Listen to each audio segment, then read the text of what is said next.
Inside of DRS Nova, the Motion tab under the F11 function key brings up some very powerful features. One of them is our pre-processing of camera motion data that can be used inside of deflicker, stabilization, our debris tool. You can see here this entire reel has been set up with camera motion detection, and by hitting Shift-C, I'm expanding this out so I can see this particular shot. But what's also most important under the Motion tab is the MTai function tools for doing jump cut replacement, slug replacement, just fixing horrible tears in a particular shot. If I look at this particular shot here, let's just loop this particular shot to take a look at it now.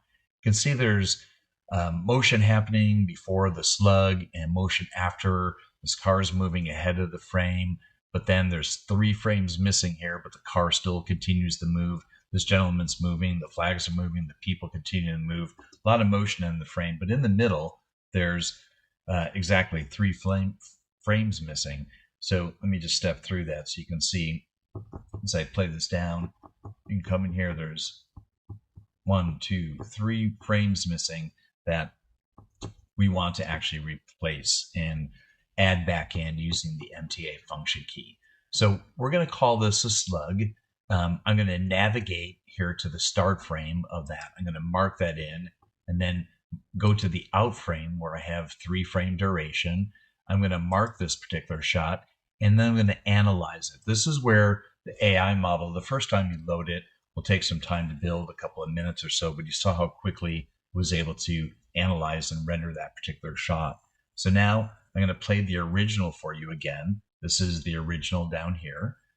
So let's just go back to the beginning and look at that. You see that the slug is still there. Now I'm going to toggle that over to clicking on or processed here, or hitting the T key. I can switch between there. I'm on process now.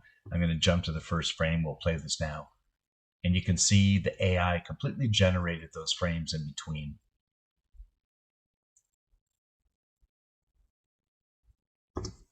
That is how we would actually utilize the tool for doing slug repairs. We can also fix shots like a jump cut here. In this particular shot, if you look at it, there's a jump cut right at the start of this. You notice that.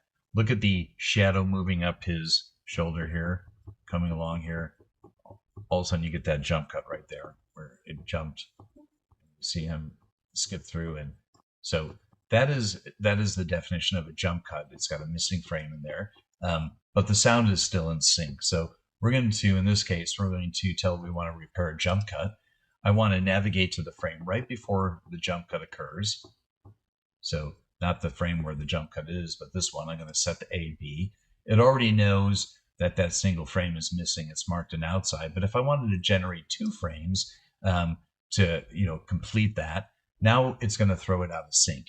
So I could decide, do I want to trim off 2 frames at the end, or 2 frames at the beginning, or do I want to trim off 1 at the front in the beginning, or do I just want to render a completely new clip?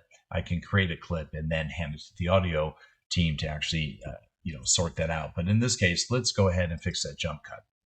I'm going to analyze the shot. Again, I'm going to play down the original here. Just loop that for you so you can see the jump cut. See it right there again. So now let's toggle over to the process shot and we'll play it down and see how smooth it is. So now we effectively added 2 new frames in there, and we dropped 1 from the beginning and the end of this particular clip. That's how you use the AI tool for fixing a repair and fixing a jump cut.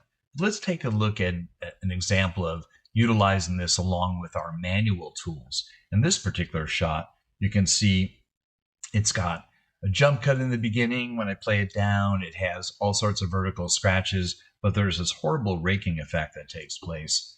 You can see this raking occurring there.